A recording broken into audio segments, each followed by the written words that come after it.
So yan mga ka-farmers, so ito na po yung update natin sa ating mga alagang kambing.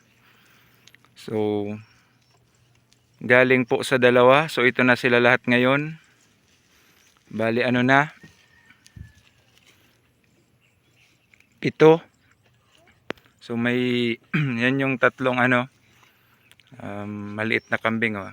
Yung anak nito ng inahin nating isa, at yung isa namang maliit ay anak naman nito. So bali ito pala ka-farmers, so ito ay produkto na nito. So nag-umpisa lang tayo sa dalawa, umpisa lang tayo dyan. Saka yung isang barako natin na binenta na po natin gawa ng medyo nagka-problema. Nahulog po siya sa tubig, sa kanal. May palayan, kaya yun, medyo nanghinang kumain. So ginawa namin, binenta namin. Itong barako rin po pala na ito ay ibibenta ko rin sapagkat hindi naman ito pwedeng magsampa dito sa kanyang ina. At paliit na po yung lahi nito. So mga ano lang ito mga farmers, mga native lang po. So wala tayong pangbili pa ng mga magagandang lahi. So nag-iipon pa. Makabili tayo ng isang barako na magandang lahi, yung medyo crossbreed na, para lumaki naman yung mga lahi nito. So yung mga interesado pong bumili nito, ayan yung barako, panghanda, or kung mayroon po kayong gusto nyo lang mag-alaga, pwede naman yan. So ito yung update sa kulungan nila. So bali binakura na din po pala namin. So ayan, so dyan na lang muna sila sa loob sapagkat may mga tanim na palay. So ayan, yan naman yung kanilang kubo. So nilagyan ko rin po pala ng isa doon kasi medyo dumadami na, dati yan lang, oh. So nilagyan ko doon ng isang mapapagpahingahan nila. Hindi rin kasi sila pwede dyan sa lupa lang, eh. Kaya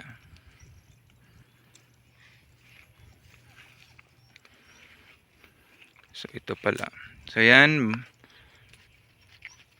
So ito yung buhay ng nag-aalaga ng kambing.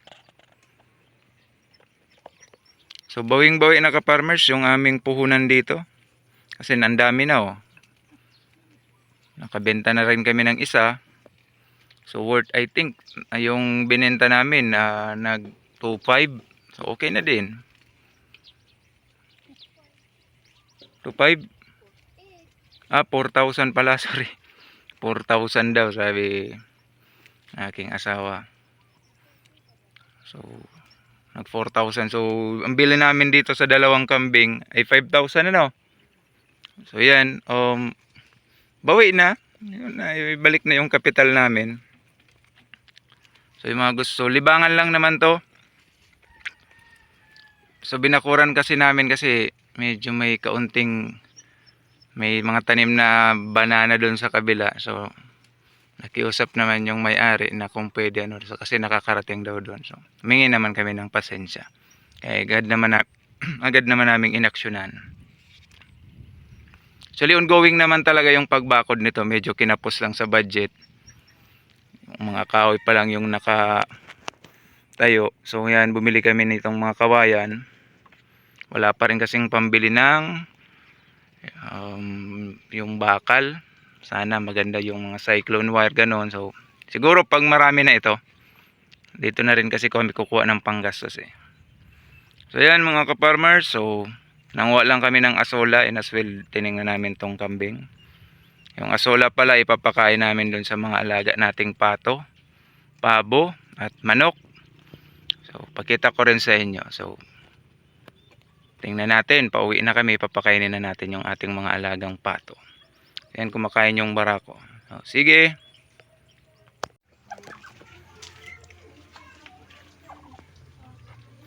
Ayan na po yung kinuha nating mga asola. So kinakain na ng ating mga alagang pato. Yung mga pabo ay nasa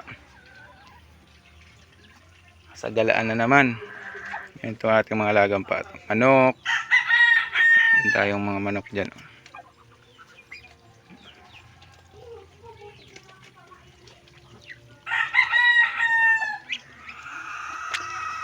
alternatibong pakain mga ka-farmers. So nasa mga ano-ano lang, gilid-gilid. Meron ng pampakain sa mga alaga.